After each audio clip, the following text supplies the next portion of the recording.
Mon nom est Mireille Grosjean et j'ai enseigné au niveau secondaire avec des élèves de 11 à 15 ans de 1970 à 2008, c'est-à-dire pendant 38 ans. Et j'aimerais vous parler de deux événements dans ma carrière qui ont influencé mon enseignement, qui ont enrichi mon enseignement, qui ont modifié ma vision des choses. Deux pierres miliaires.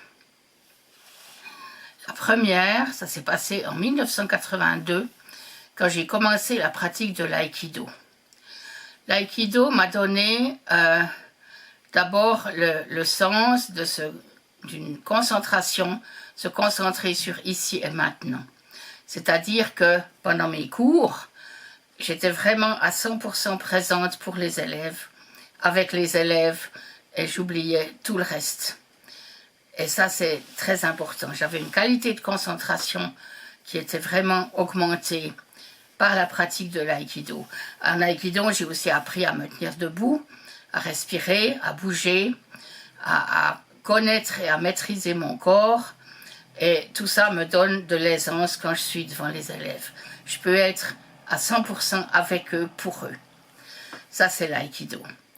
Et en 85, je suis allée au Japon avec mon mari et mes enfants. On nous a dit, pas de problème, tout le monde parle anglais. Or, c'est pas vrai. On avait des tas de questions, on a vu des choses qu'on aurait voulu mieux connaître, comprendre.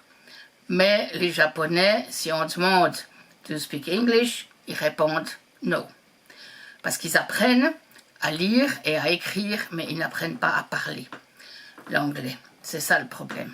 Donc, on est revenu du Japon enchanté, mais frustré, parce qu'on avait encore des tas de questions et de points d'interrogation, et on n'avait pas reçu les réponses qu'on désirait.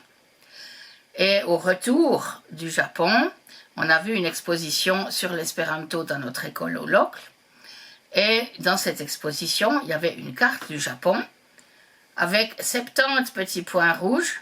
Ce sont les villes où il y a un ou plusieurs espérantophones. Et on a appris l'espéranto, toute la famille. Et l'apprentissage de l'espéranto a été cette deuxième pierre miliaire dans ma carrière. J'enseignais les langues, j'enseignais le français et l'allemand. Mais j'ai pas commencé à parler d'espéranto dans mes cours, absolument pas. Mais l'espéranto a une structure transparente.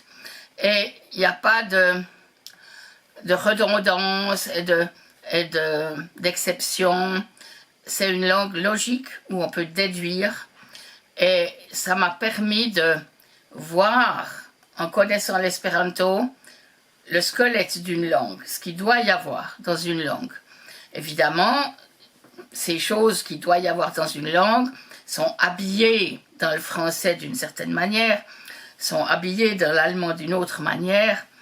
Mais disons, j'ai commencé à percevoir le phénomène de la langue autrement, en ayant cette langue planifiée sous les yeux, qui m'ouvrait un nouvel horizon et qui me permettait d'appréhender les langues que j'avais à enseigner d'une autre manière. Maintenant, c'est sûr que en utilisant l'espéranto, j'ai eu beaucoup de contacts avec des gens de différentes langues, parce que l'espéranto nous ouvre une fenêtre sur d'autres cultures et d'autres langues.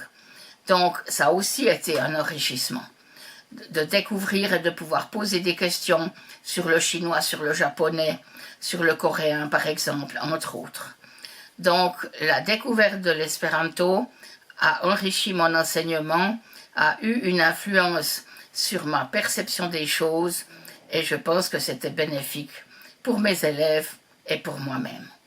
Donc, deux pierres miliaires dans ma carrière, l'aïkido et l'espéranto.